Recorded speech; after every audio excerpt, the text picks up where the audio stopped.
Bismillahirrahmanirrahim. Assalamu alaikum ji. This is me, Chaudhry Irfan Zahir. After the span of 37 years, after the 8 series defeat, first time New Zealand ने India को उनके home soil पे defeat कर दिया जी। 2-1 से series अपने नाम की और आज तीसरे मैच में उन्होंने 41 रन के मार्जिन से विक्ट्री हासिल की। न्यूजीलैंड की अगर बात करें तो ये चीज हमें जरूर याद रखनी चाहिए कि न्यूजीलैंड की टीम के 6 प्लेयर जो मेन प्लेयर थे, जो टीम का स्क्वाड का पार्ट होते हैं, वो नहीं थे। डिस्पाइट ऑफ इट उन्होंने एक बड़ी शानदार परफॉर्मेंस की और विक्ट्री हासिल की, जिस पे बात करेंगे। सेकेंडली जी, पीएसएल के हवाले से बहुत बड़ी अपडेट है। जो ड्राफ्ट हम 10 साल देखते रहे वो इस दफा नहीं होगा। सोर्सेज के मुताबिक ऑप्शन की तरफ जाया जाएगा। ये भी आई थिंक एक न्यू एवोल्यूशन की बात करनी चाहिए, एक नई चीज होगी जो आई एम श्योर प्लेयर्स के लिहाज से एक बड़ा इंटरेस्टिंग पार्ट होगा। तीसरा जो डेडलॉक है आईसीसी और बांग्लादेश का, वो अपनी जगह बरकरार है। ये भी सोर्सेज के थ्रू पता चला कि जो एक ऑप्शन हमने कल डिस्कस की थी कि आयरलैंड से स्वैप करने की बात की जा रही ग्रुप को, आयरलैंड ने भी रिफ्यूज कर दिया है। और अब आईसीसी थोड़ा बेबस नजर आ रहा है और बांग्लादेश की जगह बात की जा रही है जिम्बाब्वेन बोर्ड से कि जिम्बाब्वे किसी तरह स्वैप कर ले अगर अपना ग्रुप, तो ये भी एक पॉसिबिलिटी बन सकती है। इन तमाम पे बात करेंगे। डिस्कशन के लिए सलमान भाई हमारे साथ है। अस्सलाम वालेकुम सलमान भाई, थैंक यू फॉर ज्वाइनिंग जी। वालेकुम अस्सलाम। Hello and welcome to the viewers. बिल्कुल, आईसीसी का जो ग्रोइंग कंसर्न है स्पेशली बांग्लादेश की रिक्वेस्ट को लेकर, और जो उसमें नज़र आ रहा है, देखिए बड़ा मुश्किल होगा। हमने कल भी इस पे बात की थी बड़ी डिटेल में कि because a president has been set for India, it could not be refused for Pakistan, and now that it's been done for two countries, it cannot be refused logically for Bangladesh. ਜੋ ਮਰਜ਼ੀ ਤੁਸੀਂ ਜਿੱਥੋਂ ਮਰਜ਼ੀ ਵਾਲ ਪੁੱਟ ਲਓ, ਤੁਹਾਨੂੰ ਇਹਦੀ ਸਮਝ ਨਹੀਂ ਆਣੀ ਕਿ ਹੁਣ ਕੀ ਕਰਨਾ। you know, you whatever you are, you've got billions of dollars, what not, ठीक है ना। अब वो ही मानेंगे तो कुछ होगा, वरना इधरों कोई और लॉजिक नहीं निकलनी। If you think you can pull through somebody on the basis of any sort of muscle, तो we shall see, क्योंकि इतना आसान नहीं होगा ये। and everybody knows that in deep down everybody knows कि ਹੁਣ ਅਸੀਂ फंस गए किधर, क्योंकि ਅਸੀਂ छेड़ पाई सी, ਹੁਣ ਅਸੀਂ ਕੀ करिए। तो अब देखते हैं क्या होता है। बांग्लादेश तो अपनी बात पे भाई कायम है, और बाकी टीमें क्यों करें, मुझे बताएं। हाँ, कोई ऐसी टीम कर ले जो देखे कि यार जो ਜਿਹੜਾ ਅਸੀਂ ਇੱਥੇ ਵੀ ਇੰਨਾ कुछ खास नहीं करना, ਉੱਥੇ भी ਇੰਨਾ कुछ खास नहीं करना, तो जिथे मर्जी चले जाए। लेकिन जिसने भी तैयारी की होगी, जिसने भी अपना ज़हन बनाया होगा, जिसको पहले के पूल पता होंगे, जिसने एक जगह के लिए अपने प्लेयर उस तरह से ऑर्गेनाइज किए होंगे, तो उसके लिए तो ये मतलब लास्ट मोमेंट का जो चेंज है वो इतना कंफर्टेबल तो नहीं है। ठीक है, जस्ट टू ਕਿਸੇ ਦਾ ਝਗੜਾ ਸੈਟਲ ਕਰਨ ਲਈ ਕੋਈ ਕਹੇ ਤੁਸੀਂ आ जाओ, ਅਸੀਂ उधर चले जाने, ये तो बड़ी बात होगी अगर किसी ने कर दिया। लेकिन इन दैट जो अभी चल रहा है, in that scenario which we are just witnessing, उसमें तो अभी तो मेरा ख्याल है ICC does not know where to go, ठीक है ना, और they have to work something out. फिर उसके साथ साथ इंडिया का मैच, न्यूजीलैंड के मेजर प्लेयर्स नहीं है, रचिन रविंद्रा नहीं है, केन विलियमसन नहीं है, हेनरी नहीं है, आज तो वो ऑफ स्पिनर भी बाहर बैठा हुआ था, ठीक है जी, मिचेल सेंटनर भी नहीं है, हाँ वो भी नहीं थे। लेकिन न्यूजीलैंड काफी साबित हो गई, उनके मेन बॉलर है वो भी नहीं। हाँ जी, फर्गसन वैसे भी कम ही खेलता है, लेकिन जो चलो बाकी 4-5 का ही लगा लें। और इंडिया की तो पूरी साइड थी, यही उनकी बेस्ट साइड है। So what was spoken about a lot, it has proved wrong. End of the day, they believe कि उनके जो strength second के भी लड़के हैं, they are good enough to win international games। उन्होंने साबित कर दिया। इंडिया में जाके इंडिया को हराना is not an easy job, लेकिन उन्होंने जिस तरह किया है उस it's quite a convincing manner। ये कोई ऐसा नहीं किया कि कोई बड़ा कोई लास्ट गेंद पे फैसला नहीं होया, मैच ही चले 1.5 घंटा पे आसी, तो हर्षित राणा की बड़ी अच्छी पार्टनरशिप हो गई, वरना घंटा 1.5 पहले नजर आ रहा था स्कोर चार्ट पे कि ये जहां कोहली आउट हुआ मैच खत्म है। तो बेसिकली और साबित क्या हुआ इंडिया के लिए कि आप इतने भी प्रिपेयर्ड नहीं है जितने आप प्रोपोगेट हो रहे थे कि बहुत प्रिपेयर्ड है। Life without Kohli in white ball cricket, specially in one day cricket, would be something that किसी और को खड़ा होना पड़ेगा, ठीक है। और जब तक वो फिट है, उसके तरह का इनके पास कोई प्लेयर नहीं है, ठीक है। और दूसरा, केएल राहुल नहीं खेले, आई डोंट नो कि वेदर वो फिट नहीं थे या उनको वैसे मैच नहीं खिलाया। अगर वो फिट है तो केएल राहुल खेले हैं, आज का मैच खेले हैं। हाँ खेले हैं। व्हाई कुडंट आई सी, नहीं वो जल्दी आउट हो गए थे ऑलमोस्ट, एक रन पे आउट हो गए थे, पूरे 50 ओवर कीपिंग की उन्होंने, हाँ वो खेले आज के हाँ। बाद। सो आई थिंक जो है हाँ जी, एक रन पे आउट हो गए थे वो। हाँ 100 उन्होंने किया इस सीरीज में, जी, लास्ट और मैच में किया कोहली का एक मिस हुआ 90 समथिंग, और एक ये 93 पे। जो है उसने किया। तो बाकी ये है कि इसके बगैर इंडिया को वनडे में मुश्किलात होंगी अगर कोई प्लेयर उस तरह से खड़ा नहीं होता, क्योंकि श्रेयस अय्यर आते हैं, वो बहुत अच्छा खेलते हैं, लेकिन वो बड़ी बारियां नहीं लेते, वो कैमियोस खेलते हैं, 60-70 अच्छा कर दिया, 30-40 फ्लैशी कर दिया, बड़े सॉलिड लगते हैं, but he comes and goes after a quick run. ऊपर से वो रोहित शर्मा तो ऐसे ही खेलते हैं, सो दे नीड्स 1 से 2 बैट्समैन वनडे के अंदर जो बड़े 100 करे, और आई थिंक केएल राहुल जैसे प्लेयर को थोड़ा अप द ऑर्डर बैटिंग करनी जी। चाहिए। ठीक है ना, अब कीपिंग करनी है तो करे, फिर साथ ऊपर खेलें, ओपन करें, वहां पे बड़ा 100 करें, उसका फायदा उठाएं, स्ट्रोक प्लेयर है। गिलक्रिस्ट ने ओपन की है सारी जिंदगी, कालू विथारना ने ओपन किया है कीपिंग के साथ, और वो तो टेस्ट मैचों में भी कीपिंग करते थे, जी। तो खाली वनडे में करना तो कोई इतनी बड़ी बात नहीं है, करें। कामरान अकमल भी करते रहे साथ ओपनिंग साथ कीपिंग, ठीक है, तो मेरा ख्याल है कि उनको करना चाहिए। दूसरा जो फील्डिंग में बड़ा फर्क था इंडिया की जी। फील्डिंग और न्यूजीलैंड की फील्डिंग, और मैं आपको बात बताऊं, एक पाकिस्तान टीम के लिए तो हम बहुत कुछ कहते हैं, लेकिन न्यूजीलैंड की जो फिटनेस है, जो ग्राउंड के ऊपर गेंद को वो अप्रोच करते हैं फील्डिंग में, और जो उनकी बॉडी लैंग्वेज है, India is also far from it, वो भी उसके करीब नहीं जी। लगते। एक होता है ना कि बड़ा एक मुकाबला होता है साथ साथ, नहीं नहीं, दूर दूर कोई सीन नहीं है। वो जो स्ट्रेंथ लेवल्स हैं या जो फिटनेस है, जैसे ग्लेन फिलिप्स हो गया, मिचेल, डैरिल मिचेल हो गया, एक और भी अब उनका आ गया उस तरह का बंदा, और जनरली अगर आप न्यूजीलैंडर्स को जी। देखें तो वो बहुत सुपर फिट टीम लगती है। एंड इंडिया, और उसमें एक कोहली और या जडेजा क्रॉस द फील्ड तेज है या फिट है, या 2-3 और लड़के होंगे, बाकी जो general fitness of the players है, कोहली कितने बड़े हैं उससे, अर्शद राना से, वो ऐसे भाग रहा था, और अर्शद राना ऐसा लग रहा था कि उनको अभी कोई इसको जरा साथ चलाओ यार, इसको जरा थोड़ा पुश करो इसको। तो आई थिंक ये भी एक इंडिया की टीम में ये फर्क नजर आया कि ये फिटनेस उस लेवल की नहीं है जो होनी चाहिए, जितना हम सुनते हैं, जितना चीज़ों को बताया जाता है, और हर दुनिया की लेटेस्ट गैजेटरी, और पैसे की तो कोई शॉर्टेज ही नहीं है, नॉलेज भी होगा, बाहर से प्रोफेशनल्स भी हायर किए हुए हैं, लेकिन वो फर्क है ग्राउंड के अंदर, फील्डिंग के अंदर, अप्रोच का, पिच पे रनिंग बिटवीन द विकेट का, और बाकी चीज़ों का। सिर्फ कोहली एक सुप्रीम एथलीट लगता है इस टीम के अंदर, even at this age he is a high class athlete. So I think उसको ही फॉलो कर लें, तो बहुत फर्क पड़ सकता है बहुत सारे यंगस्टर्स को, because there is nobody like he is in the field, he is on the pitch, वो बहुत ही फर्क है। ठीक है जी, तो ये इंडिया की है ये इश्यूज। देन न्यूजीलैंड के तो बॉलिंग साइड भी यंग थी, खब्बा स्पिनर भी नवा सी, ठीक है, कोई एक्सप्रेस पेस भी नहीं थी किसी की, but still they found a way to beat India in India. So it must be a concern for India कि ये क्या हो रहा है। और पहले इन्होंने टेस्ट में वाइट वॉश किया, अब इन्होंने वनडे में 2-1 कर दिया और डिफेंड कर गए। वरना ਇੱਥੇ अक्सर लोग लिखते हैं ड्यू फैक्टर ते उन्होंने डिफेंड कर लिया। इवन कैप्टन बॉलिंग के लिए नहीं आए, वो उसको हैमस्ट्रिंग होगी, वो अवेलेबल ही नहीं था। जो ब्रेसवेल था वो एक पूरा रेगुलर बॉलर है, उसकी जगह पे वो फिलिप और मिचेल ने बॉलिंग करके कोटा पूरा किया। तो ये भी एक बड़ी चीज थी कि एक बॉलर शॉट के साथ उन्होंने मैच को जीता। हाँ, अच्छा, मैं भी इंडिया के बारे से अगर मैं दो चीजें आपसे जानना चाहूंगा। पहले अगर बैटिंग की बात करते हैं, ये पहले भी हमने एक मैच के बाद डिस्कशन की थी कि ओब्वियसली कोहली तो एक इकॉनिक प्लेयर है, और मेरा ख्याल है कि आने वाली कई जनरेशन के लिए एक रोल मॉडल है, नॉट ओनली फॉर इंडिया, बाकी भी।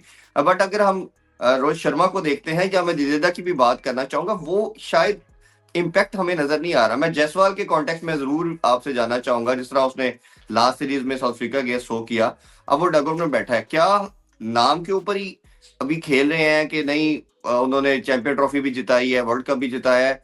क्या आपको लगता है कि अभी क्रिकेट है, या अब नए बच्चे उनके पास इतना टैलेंट है, जिस तरह अक्षर पटेल भी उनके पास है, वो भी लाइकवाइज ही है जडेजा का? तो आपका इन दो प्लेयरों के बारे से क्या कहना है? देखिए, रोहित शर्मा का ये है कि वो एक्सप्लोसिव प्लेयर है, बड़े कुछ अरसे से वो पहले तो एक है तो ना कि एक बंदा पूरी इनिंग बनाता है, पूरा वो एक 50 ओवर का जो एक कह लें रूट है बैटिंग का, तो उनका route is more like a T20 batting from पिछला कुछ अरसे से अगर हम देखें तो वो बहुत एक्स्ट्रावेगेंट बारी लेते हैं ऊपर से, उसमें वो सक्सेसफुल भी हुए हैं, लेकिन उनकी कंसिस्टेंसी परसेंटेज कम है। और वनडे के अंदर स्पेशली चेज के अंदर अगर आपका इतना बड़ा प्लेयर जिसका पोटेंशियल 200 करने का हो, 150 करने का हो, 300 है उनके, और अगर वो अपने आप को खुद ही एक इस तरह के मोड में ले जाए जहां पर या तो तेज कुछ है तो यहाँ पर थोड़ा सा करके तो फारेगा, या फिर कुछ भी नहीं है, तो मेरा ख्याल है कि वो, और स्पेशली जब ये दो प्लेयर इनके मेन स्टेक होल्डर उनमें से एक इतना डाइसी पोजीशन ले रहा हो, अपने लिए एक रिस्की पोजीशन ले रहा हो, तो मुश्किल हो जाता है। आई थिंक वनडे क्रिकेट एक ऐसी है, और वो इस तरह के प्लेयर हैं कि अगर वो थोड़ा सा टाइम भी ले लें so he will still score at 100+ strike rate. और जितना वो मोड चेंज कर सकता है, रोहित शर्मा जितना बड़ा प्लेयर है, वो पहले से थोड़ा उसने अपना आपको फिट भी किया हुआ है, शक्ल से भी वो लग रहा है वेट लॉस भी किया हुआ है, 15 तो केजी अगर वो बताते हैं लूज किया उसने। वो थोड़ा सा टाइम भी ले ले तो वो किसी टाइम भी मैच को दाएं से बाएं कर सकता है 1 से 2 ओवर के अंदर। लेकिन देखें, ये दोनों को तो कोई डिनाई नहीं कर सकता कि कितने बड़े प्लेयर हैं, कितना इन्होंने इंडियन क्रिकेट को सर्व किया, कितने मैचेस जितवाए हैं, but eventually everybody has to go. तो कहीं ना कहीं ऐसे टाइम के ऊपर आपको कोई इंडक्शन साथ साथ करनी पड़ती है। अब कोई अंदर आ गया सीनियर प्लेयर, मैं किसी का नाम नहीं लेता, और वो थोड़ा सा फॉर्म में इन एंड आउट है, तो अगर आपके एक यंगस्टर ने 100 किया तो आप जब तक उसको कंसिस्टेंटली नहीं खिलाएंगे, उसका 100 भी उसको कॉन्फिडेंस नहीं देगा। True. वो 100 करके बाहर ही बैठा हुआ है ना, तो बाहर बैठे बैठे भी फॉर्म आपकी डिस्टर्ब हो जाती है। So it is for them to think कि उन्होंने क्या कोर्स करना है, क्या किस तरह प्लेयरों को लेके चलना है, किस तरह उनकी डेवलपमेंट करनी है। ऋतुराज गायकवाड़ आता है, वो 100 करता है, इवेंचुअली वो 100 करता है तो वो बाहर हो जाता है, ठीक है, और वो उस पोजीशन पे 100 करता है जो उसकी है ही नहीं। सो ऐसा नहीं है कि प्लेयर नहीं है, प्लेयर्स से काम कैसे लेना है वहां पर ऐसा लग रहा है कि जैसे समझ नहीं आ रही, स्पेशली इस स्टाफ को, कोचिंग स्टाफ को। अच्छा, थोड़ा सा यही लगा अभी तो इनको देख के। अच्छा, अगर बॉलिंग को देखते हैं हम, तो अब बुमराह के अलावा अगर आप जिस तरह भी 3-4 बॉलर की एक लॉट है, जैसे हम इंग्लैंड की बात करते हैं, एक तरह के लगते हैं, ये भी सारे एक ही तरह का पेस, उतना वो वेनम जो हम नजर आना चाहिए, एक्साइटिंग होना नहीं चाहिए। प्रताप साहब, इधर आज ईद नहीं है, अभी तो ईद में काफी टाइम है, लेकिन मैं आपको ये बात बता दूं कि पिछला शो भी अगर आप देख लेना तो उसमें भी हमने ये बात की थी कि अगर कोहली और शर्मा जल्दी आउट हो गए या इन्होंने कोई इफेक्टिव परफॉर्मेंसेस बड़ी ना दी तो बड़ा मुश्किल हो जाएगा आपके लिए मैच जीतना। सो वो ईद वाली बात नहीं है कोई, तो आपको उन्होंने पहला नहीं दूसरा मैच हराया 3 में से, तो मेरा ख्याल है कि तुसी सुते उठे हो, ऐसी कोई गल नहीं हैगी। हाँ जी। अच्छा, मैं वो बुमराह का पूछ रहा था आपसे कि बुमराह के अलावा उस तरह का वो वेनम, वो थ्रेट नजर नहीं आता किसी बॉलर के अंदर, बाकी भी सारे संभव एक तरह के लगते हैं। पेस भी देखे तो 130 के राउंड है, तो ये जो ऑलराउंडर भी अगर आते हैं तो हार्दिक पांड्या की जो क्वालिटी है वो भी अगर आप रेडी भी देखे तो ठीक है, हर्षित राणा भी अच्छा है, लेकिन वो उस तरह की हार्दिक पांड्या वाली उनकी एफिकेसी नहीं है। तो ये 2 प्लेयरों की जो सराउंडेड है, जो इनके पास बैकअप है, आप क्या उससे सेटिस्फाइड है, बेहतर है, या आपको लगता है कि इन दोनों के बगैर इनकी बॉलिंग लाइनअप कुछ भी नहीं है? देखिए, बुमराह तो एक बड़ा फैक्टर है इंडिया की टीम में, और वो किस तरह की परफॉर्मेंस देते हैं ये भी एक फैक्टर है। बट देखिए, रियलिस्टिकली इंडिया में जितना मर्जी आप टॉप का बॉलर खिला लें, इंडियन पिचेस के ऊपर 300+ पार रन हैं जनाब। जिस दिन बॉल स्विंग नहीं हो रहा, जिस दिन आपको आपका रिदम नहीं आ रहा, तो भावें 2 अंडा तो करा लो, उससे कोई फर्क नहीं पड़ेगा। बड़े बड़े बॉलरों को इंडिया में मार पड़ती रही है। अब कहाँ ये कोई मॉडर्न क्रिकेट की वजह से थोड़ी इतने रन हो रहे हैं, इंडिया में तो हमेशा से इतने रन हो। आप हमारी 2004 की सीरीज देख लें जी, और उससे पीछे चले जाए 96 में देख लें, अब 1 बॉल होता था, अब 2 बॉल लगते हैं जी।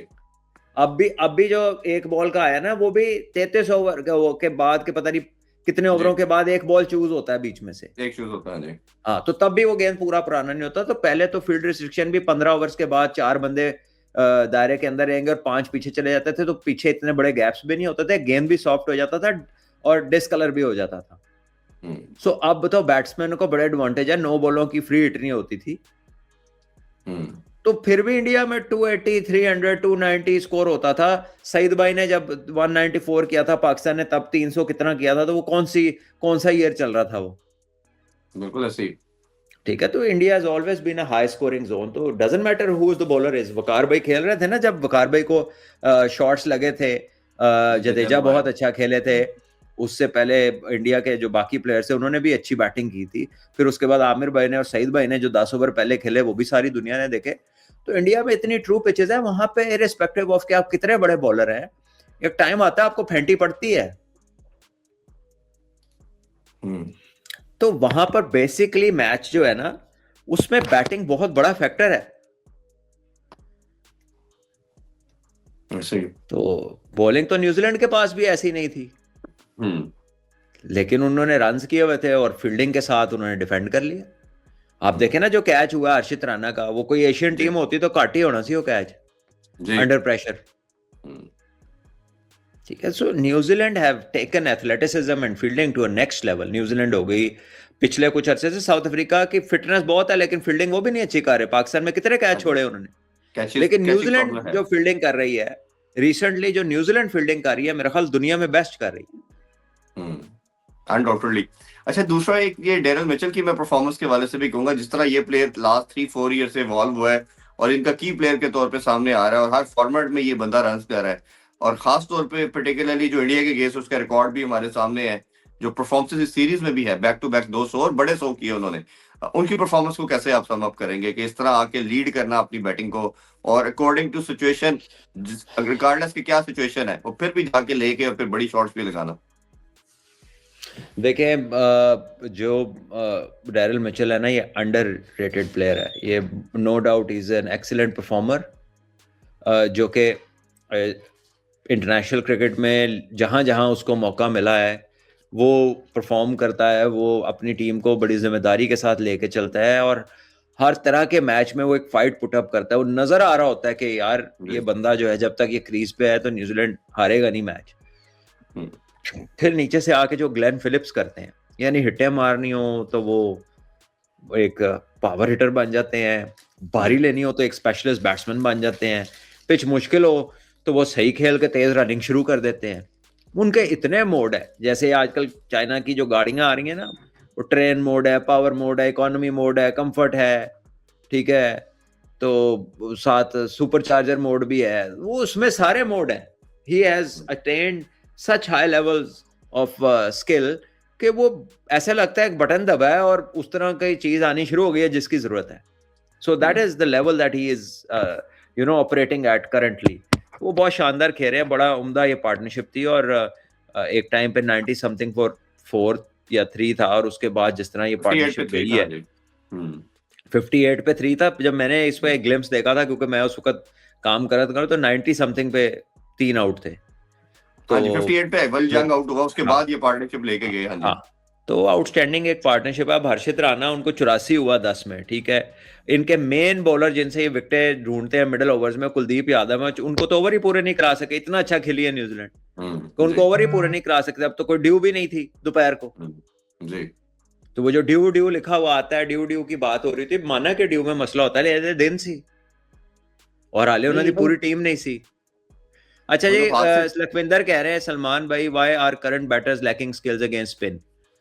अच्छा पाजी, स्पिन के खिलाफ तो ओवरऑल ही दुनिया में काम खराब हुआ हुआ। स्पेशली एशियंस जो अच्छे होते थे वो तो अब बिल्कुल सारे, मैं हमारी अपनी तरफ देखता हूँ, उधर तो मुझे नहीं पता कि इंडिया में तो स्पिन बहुत ज्यादा बॉलिंग स्पिनर्स भी होंगे और लड़के फर्स्ट क्लास भी खेलते हैं। देयर इज नॉट मच के यार क्रिकेट नहीं खेली हुई, लेकिन आई थिंक ये जो स्टिक एक आई है ना, स्टिक प्रैक्टिस, कुछ लोग और मॉडर्न प्लेयर जो इंटरनेशनल है वो बहुत ज्यादा इसका इस्तेमाल करते हैं। और मुझे इंडिया का तो नहीं पता, लेकिन पाकिस्तान में मैं क्योंकि एक जूनियर लेवल के ऊपर अपने इंस्टीट्यूट के अंदर बहुत सारे बच्चों के साथ काम करता हूँ, बहुत सारे प्लेयर्स स्टिक खेल रहे होते हैं ना, तो they are not good with picking the ball up from the hand. वो चाहे फास्ट बॉलर के हाथ से कैसी सीम निकली है, उसने शाइन किधर रखी हुई है, वो स्लोअर वन क्या कर रहा है, स्पिनर गुगली कर रहा है, स्पिनर ने आर्म बॉल किया है, या उसने थोड़ा सा राउंड आर्मिश तेज गेंद कर दिया है, मुंडिया को उस तरह पिक नहीं होता उन पहले की तरह। So they too much gone into the stick practice, और स्टिक तो एक स्टिक होती है। अच्छा, उसमें भी जो अच्छे कराने वाले हैं ना, वो उसमें भी वेरिएशंस करते हैं, उसमें भी स्लोअर वन पे उनका कंट्रोल होता है, उसमें भी, और जो अच्छे खेलने वाले हैं वो उसका भी पकड़ लेते हैं स्लो, हाँ जी। लेकिन बहुत कम है, वो रेयर परसेंटेज है, 0.1% तो थले थले कम है। ज्यादातर तो बस दिमाग ही जगा के देखो तो मार दो, वो वाला सीन हुआ हुआ है, ठीक है ना, मैंने कोहली बैटिंग को में। बड़ा अच्छा स्लो वन किया उसने आज, मतलब उसने फिंगर वाला नहीं, उसने रिस्क को करके स्लो किया तो कोहली बड़ा ने अच्छा पिक कर लिया था, लेकिन वो टाइम नहीं हुआ बॉल, जी। वो लेंथ भी मिल गई हुई थी। देखे, एक फैक्टर ये भी है कि 50 ओवर फील्डिंग की है, उसके बाद अंडर प्रेशर 100 किया हुआ है, उसके बाद 100 में कोई खाली छिक्के चौका का 100 नहीं है, उसमें बड़ी हाँ रनिंग जी, है, चौके तो 8 बड़ी थे, रनिंग है आपकी। जी, ठीक जी, है। जी, जी। और फिर वो एक शॉर्ट मिस टाइम हुई है, लेकिन ऐसा नहीं था कि कोहली कोई डिसीव हो गए हैं तो गेंद ऊपर चढ़ गई है, पिक कर लिया हुँ, था उसने, सुनो बात हो रही पिक करने की। और हुँ। फिर आजकल मार्केट में कोच भी ऐसे हैं, वो कहते हैं आप देखने की जरूरत ही नहीं, वो कहते पिच तो खेडो। तो मतलब आइसिंग ऑन द केक है, एक तो मुंडे वो काम नहीं कर रहे, तो दसन वाले भी हो जाते हैं, वो कह रहे जरूरी नहीं देखना। लेकिन तो मैंने नहीं पता सलमान कि भाई, इंडिया की हालात ने बैट्समैन आते एट यंगर स्टेज के वो क्या करें, जो हमारे इधर हो रहा है ना, वो बेसिकली एक शॉर्ट कमिंग डेवलप कर रहा है बैटर्स में, they don't pick ball from the hand. नहीं, कुलदीप को हमारा पूरा एशिया कप में लड़के नहीं खेल पाए, और ये तीनों मैचेस अगर आप देखें तो तो न्यूजीलैंड न्यूजीलैंड ने क्या कंटिन्यूअसली कुलदीप खेला है को, उनको? हाँ, पूरा हाँ, खेला उसको, कोई गेंद बीट नहीं हुए वो उनके बैटर हाँ, उससे। उनको अंदर वाला भी पता था, गुगली का भी, और जो नॉर्मल लेग ब्रेक है उसका भी पता था। हाँ। तो वो कोई उन्होंने पूरा प्रॉपर रीड किया उसको, जो बात नहीं, मेरा करते ख्याल थे है कि साडा न्यूजीलैंड कोई वाले। अद्धे कदा जरा रीड कर भी ਲੈਂਦਾ ਸੀ ना, वो भी हाँ कोच दे जी, आखे लग गया, ਉਹਨੇ ਕਿਹਾ ਹੱਥ ਨਹੀਂ ਦੇਖਣਾ, ਪਿਚ ਤੋਂ ਖੇਡੋ। ਹੁਣ ਉਹ पिच टू ਪਿਚ खेल ਤੋਂ रहा ਲੱਭ ਰਿਹਾ ਕਿ ਕੀ करना है। ਉਹਨੇ है ऐसे ही। ਉਹਦੇ ਪੀਰ ਨੇ ਕਹਿਤਾ ना पिच ਤੋਂ खेलो, हथ ना देखो, ਉਹਨੇ भी हथ देखना ਛੱਡਤਾ ਜਿਹੜੇ ਇੱਕ ਦੋ ਦੇਖਦੇ ਸਨ। हाँ जी। अच्छा, ये अब कल भी हमने सलमान में बात की थी कि अगर ये मैच या सीरीज इंडिया हारता है तो प्रेशर तो बिल्ड होगा, और प्रेशर सबसे ज्यादा बिल्ड होगा वो कोच पे होगा। वो आज हम देख भी रहे हैं, और अभी जो मीडिया, सोशल मीडिया से काम शुरू यार हो गया उधर, तो आप गंभीर का कैसी क्या कहना बातें है? कर रहे हैं, इरफान भाई के बात को क्या जवाब दूं यार, आपने ऐसे ही पाकिस्तान से मैच डाला, हराया आपको न्यूजीलैंड ने, आप इधर लिखी जा रहे हो चाइना की गाड़ियां, चाइना के जेट सिर्फ पाकिस्तान में चलते हैं, अभी ये बात हमने नहीं शुरू की, ये देख लें आप। और आप फिर कह रहे हैं not sure as the quality as per proofs from the past. तो अभिषेक साहब देखिए, ये बातें आप ना करें, क्योंकि फिर आपको दुख होना है, जो हुआ है वो सारी दुनिया ने देखा है, ठीक है, आप शायद सो रहे होंगे उस टाइम। और उसके बाद जो आप गाड़ियों की बात कर रहे हैं ना, अगर वो चिपे ना दे आपको, तो आपकी गाड़ियों की इंडस्ट्री बंद हो जाए। ਜੇ ਤੁਹਾਨੂੰ नहीं पता तो जाके अपनी इंडस्ट्री ਦੇ ਉੱਥੇ देख लो, चेक कर लो कि कितनी मुसीबत पई हुई है कि चाइना चिप्पा देगा कि चिप्पा नहीं देगा, ठीक है। हाँ जी। तो उसके बगैर काम तो ਤੁਹਾਡਾ भी नहीं चल सकता हैगा। तो हमारे साथ तो हम तो वैसे ही कह रहे हैं, जो काम अच्छा करे उसकी तारीफ करो, वो बना रहे हैं भाई दुनिया में, जिन मुल्कों में, हमारे इधर सब कॉन्टिनेंट में तो गाड़ियां लोगों को अब नए नए शौक पड़े हैं, क्योंकि नए नए उनके पास पैसे आए हैं। जहां पर बचपन से लोग गोल्ड और सिल्वर की रोल्स रॉयस में फिरते हैं या डायमंड्स लगवा देते हैं गाड़ियों के ऊपर, वो भी चाइनीज पे स्विच कर गए। जी। जब आप वो एम्बेसडर पे पुरानी फिर रहे होंगे, या हमारे यहाँ लोग जो है वो पुरानी पुरानी गाड़ियों पे फिर रहे होंगे, हम खुद भी, और जो सुजुकियों पे और मारुतियों पे और इधर उधर जा रहे होंगे, तो जहाँ वो SLR मैक्लेरन है जो चलाने वाली कौम है ना, वो अरब, उन्होंने भी चाइनीज से स्विच कर गए ने। So that is how they are good with their technology, but जिन्हें नहीं मनना उन्हें नहीं मनना, ते आप ये बातें ना करें, क्योंकि अगर हमने की तो फिर तानु दुख होना फिर। अच्छा, मेरा क्वेश्चन दरमियान में रह गया, सॉरी, दोबारा तुम कर ले देता लो। हूँ। हाँ।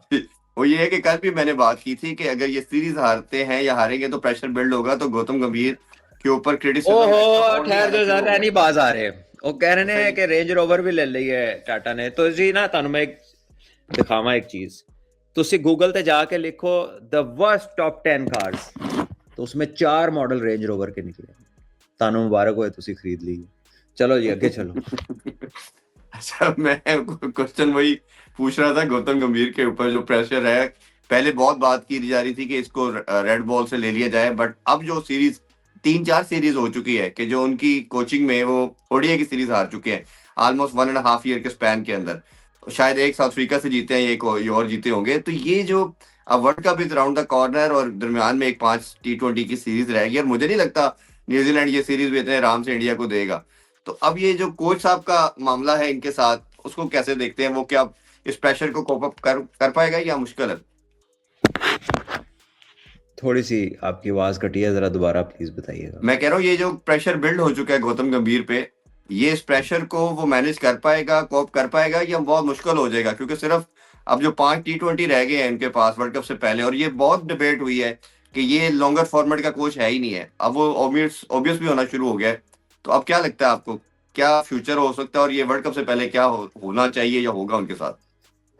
देखिए, he has to really think कि what his strategy would be moving forward. आगे सर पे उनके वर्ल्ड कप है, और फिर उसके बाद चीज़ें तो आती जानी है। Non stop world test championship चल रही है, वनडे साथ साथ हो रहे हैं, T20 का वर्ल्ड कप सर पे है। So he has to think, because pressure तो बिल्ड होगा। परफॉर्मेंसेज इंडिया की पिछले कुछ अरसे में बहुत अच्छी रही हैं प्रीवियसली। अब जब परफॉर्मेंस में इस किस्म की चीज़ों का डिप आएगा कि आप वाइट वॉश हो गए टेस्ट सीरीज में, न्यूजीलैंड के 5-6 प्लेयर नहीं आए, फिर भी वो आपसे आपके घर में आके सीरीज जीत गए, तो फिर आप पे प्रेशर तो आएगा। फिर आपको तल्ख सवालों के जवाब भी देने पड़ेंगे, और उसकी आपको अगर आदत ना हो तो फिर बड़ी मुश्किल हो जाती है। सो ईदर दे स्टार्ट विनिंग, और देन जो सब कॉन्टिनेंट रिपरकशंस होती हैं, चीज़ों की रिएक्शंस होते हैं, लोगों के सवाल होते हैं, एक हार्ड प्रेस मिलती है आपको, फिर वो मिलेगी। बिल्कुल। अच्छा, ये जब हम बॉलिंग की बात करें तो मोहम्मद शामी को हमने 2023 के वर्ल्ड कप में देखा सबसे बेस्ट बॉलर के तौर पे सामने आए। उसके बाद बुमराह के साथ जो एक स्किल लेवल, उसका जो पेस है वो आउटस्टैंडिंग है। हम देख रहे हैं कि दो इंजरी भी थी उनकी पहले, बट अब उनको कहीं कंसिडरेशन में भी नजर आ रहे, कभी ना हमने डिस्कशन सुनी, शायद कोच के प्लान का पार्ट नहीं है। आपका क्या कहना है उस हवाले से? किसकी बात करें, शामी की? मोहम्मद शामी की जी, मोहम्मद शामी की। नहीं, देखिए, वो तो ऐसा लगता है कि जैसे एक उन्होंने एक बुक में से एक कागज निकाला और उसको साइड पे रख लिया, hmm, because he is not spoken of. मुझे नहीं, अगर वो पार्ट ऑफ प्लान है किसी भी बड़े इवेंट के लिए, तो कहीं तो वो खेले ना, हम्म। कहीं तो वो नजर आए। और उनके अपने जो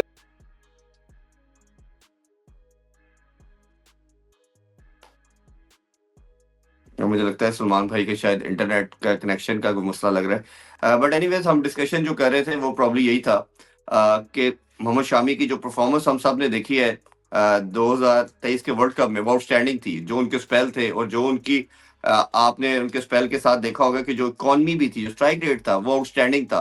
तो जब आप इंडिया की लॉट देखते हैं सारी, हम देखते हैं, तो हमें कहीं ना कहीं लगता है कि शायद वो उस तरह नहीं नजर आ रहा जिस तरह हमें पहले नजर आ रहा था। चाहे आप बात कर लेते हैं हर्षित राणा की बात करें, अर्शदीप की बात करें। अर्शदीप T20 में बहुत अच्छा करता है, बट ओडीआई के अंदर कंसिस्टेंट नहीं था, चांस दिया गया उतने इफेक्टिव नजर नहीं आए। इसी तरह सिराज टेस्ट के अंदर तो बहुत अच्छी बॉलिंग करते हैं, बट उनकी रिक्वायरमेंट भी समहाउ उनको सूट तब करती है कि जब बॉल सीम और स्विंग कर रहा हो, और जब नहीं करता तो हमें लगता है कि उनके साथ भी कहीं ना कहीं कंसर्न है, प्रॉब्लम है, और वो रन्स भी बहुत देते हैं।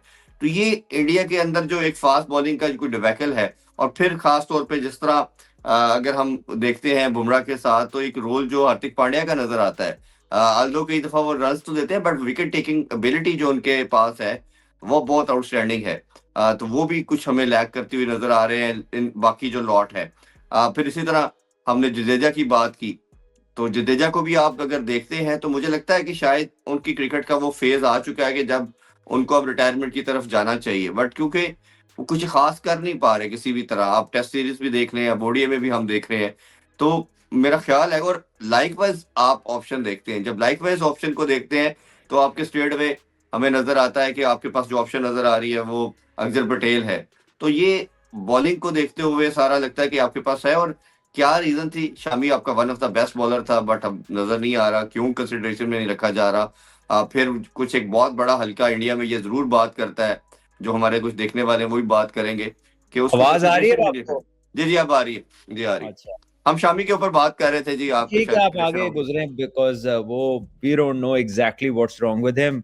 और जब गए। कोई ऐसी चीज होगी तो होगी, it's their decision, it's their bowler. वो उन्होंने बहुत सर्व किया इंडिया को, बट जी अब वो नहीं है, क्यों नहीं है, it is for them to think, not for us.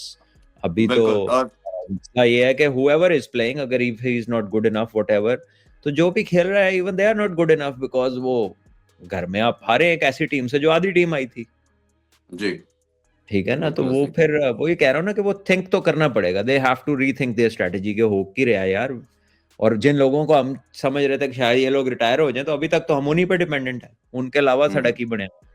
अभी तो ये बिल्कुल बहुत ठीक। बड़ा सर्कल है। बिल्कुल। और थोड़ी सी बात सलमान भाई पीएसएल की करते हैं हम। पाकिस्तान का एक सबसे बड़ा ब्रांड बन चुका है, सबसे बड़ी कमोडिटी है।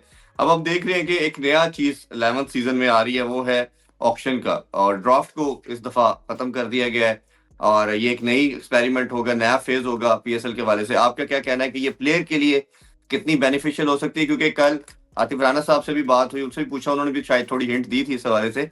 तो आपके ख्याल में, क्योंकि मेरी जो कुछ फ्रेंचाइज ओनर से बात हुई है, दे वर नॉट हैप्पी, वो चाह रहे थे कि हम रिटेंशन रखें, इसी तरह ही प्लेयर ड्राफ्ट वाला सीन हो। ये फेज कैसे आप देखते हैं?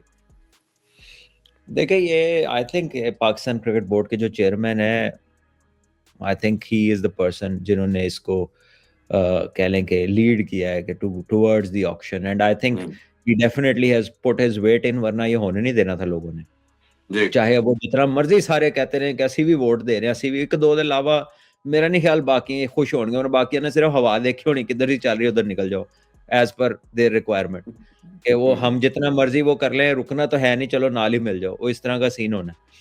तो I think it is good, I think it will test people, it will test the pockets of the people, ठीक है ना। बड़ी देर मौजा कर लियां सारिਆਂ ने ड्राफ्टां ਦੇ ਵਿੱਚ, ठीक है, सब ने बड़ी बड़े पैसे बचा लेने, हुन लगान दा टाइम आया, एंड प्लेयर्स के लिए अच्छा है, it's a good opportunity for players, but players also have to lift their game. देखिए, पीसीबी ने ब्रांड लिफ्ट हो गया, इकोनॉमिकली टीमें महंगी हो गई, ऑक्शन में जाएंगे, प्राइसेस बढ़ जाएंगे, प्लेयर्स को भी अपना आप उठाना है, उनको भी देखे आपके प्लेयर्स क्या कर रहे हैं, कितने अच्छे हैं। कुछ तो आपको पीएसएल में पता चलता है, कुछ उनका पता चलता है जब वो अपने से अच्छे स्टैंडर्ड में जाके या एक टफ एनवायरनमेंट में जाके वो कैसा रिस्पॉन्ड करते हैं। बड़ियां गल्लां सुनने असी खब्बे सजो XYZ, ठीक है, जरा इधरों आए सन, लैंड होए सन कुछ होर ते विचकार कुछ होर ते हुन अगे कुछ होर बन गए ने कि जी ये बैट स्पीड है, ये कर रहे हैं, वो कर रहे हैं, ऐसे कर रहे हैं, सब कुछ एक्सपोज हो गया एक डिफरेंट लेवल पे जाके, वो शॉट ही नहीं जी। बज रही किसी को, ठीक है। आपने एक टच प्लेयर को, एक टाइमर को पावर हिटर बनाने की कोशिश की, बेड़ा गर्क कर दिया उसका, कौन रिस्पॉन्सिबल है इसका? इस पे एक हमने कॉम्प्रिहेंसिव वीडियो करनी है अब, क्योंकि लोग इंशाल्लाह। तोड़ मरोड़ के अजीबो गरीब सी वो बेवकूफ बनाने वाली हरकतें जोड़ जोड़ के ना टीवियों पे और इधर उधर दिखा रहे हैं अपनी सफाइयों में।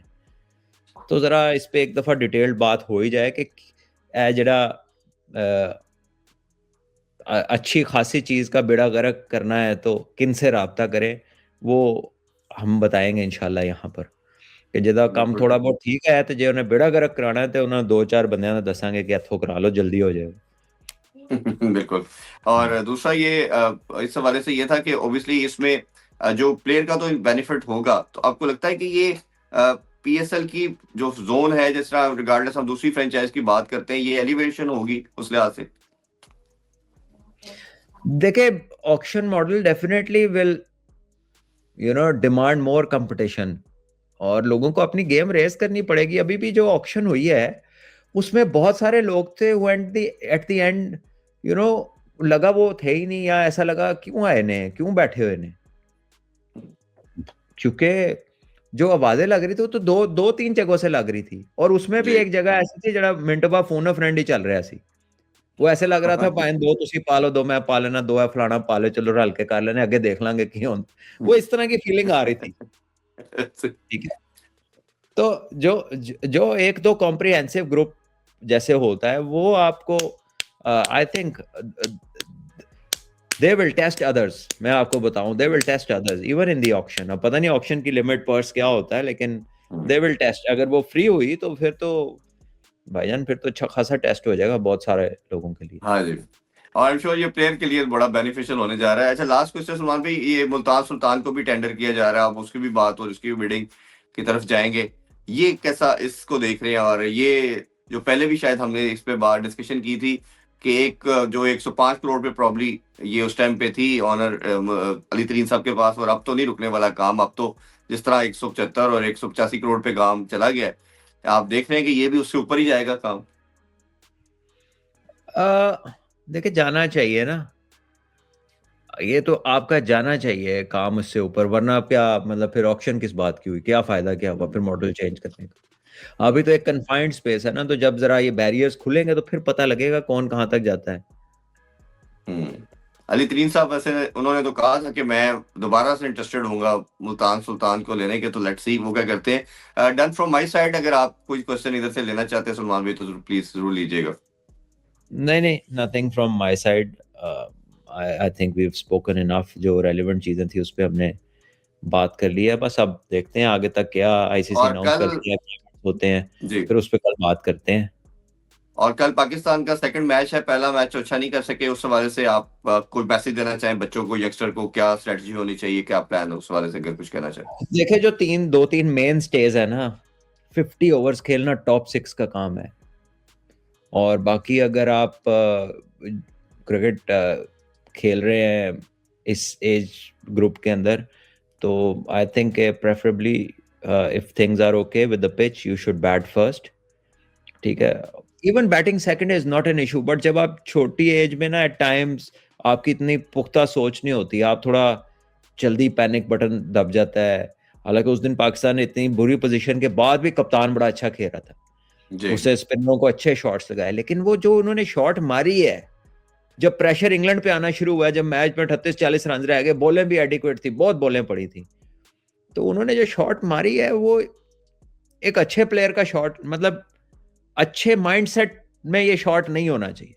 वो ऐसे था जैसे पता नहीं उन्होंने गेंद ते की करने की कोशिश की थी, परे भी हट गए, इस तरह चला भी दी जब उसकी जरूरत ही कोई नहीं थी। जी he just needed to be there, वो आखिर तक खलोता रहता स्कोर हो जाना सी। That's the kind of trust you should बिल्कुल have while chasing a target. तो अगर दोबारा ऐसा मौका आ जाए, तो अगर कोई सेट प्लेयर है ना, जाए एंड तक, तो जब आप एंड तक जाते हैं ना, तो फिर प्रेशर ऑफ बॉलिंग साइड पे आता है। जब एक सेट बिल्कुल बैट्समैन में चीजों को आखिर तक लेके जाता है, तो फिर प्रेशर बॉलिंग साइड पे आता है। बाकी I think these boys have the talent, they should trust there abilities and top 6 should bat 50 overs, और किसी पे ना छोड़ें। जड़ा सेट है वो फिर जल्दी भी ना करें, खेलने पूरे ओवर। आप लोगों में बड़ी कैपेबिलिटी है, अल्लाह खैर रखे। स्पेशली वो बिल्कुल समीर है, इनमें से जिसकी बारी लग जाए, इनका बड़ा जरूरी है पूरा खेलना। बिल्कुल जी, we wish them best of luck, और अगेन गेम सेंस को साथ मद्देनजर रखते हुए अपना काम करें तो अल्लाह ताला जरूर जी विक्ट्री देगा। सलमान भी बहुत शुक्रिया आपके टाइम का, इंशाल्लाह दोबारा आप लोगों से मुलाकात करते हैं, जो भी नई अपडेट होगी उसके साथ। मुझे सलमान भाई को दीजिए इजाजत, अपना ख्याल रखें। अल्लाह हाफिज, अल्लाह पाकिस्तान जिंदाबाद।